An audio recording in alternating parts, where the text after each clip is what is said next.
Yang Ngapa? lha wong sampean ki bar adus ki lha arepe nyandi tak tekoni sik. Lah terus ning omah ora adus yo kawuk kabeh kae.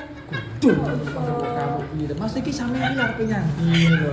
Ya ora nyandi iki kan yo adus sing omah nek tukang paket kan mayan nek tukang paket yang ganteng. Lengen rumah samu kok enak ae.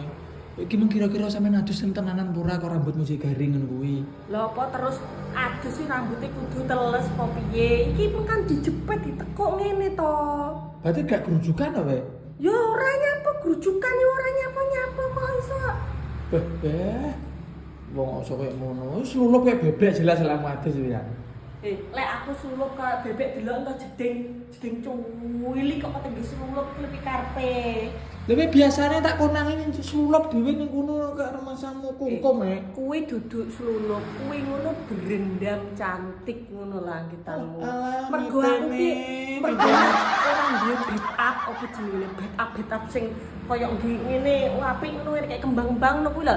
Duwene topper kuwi kok iso. Duwene bak, ya wis ta nyemplung bak lah ya wis sing penting padha-padha kom-kome.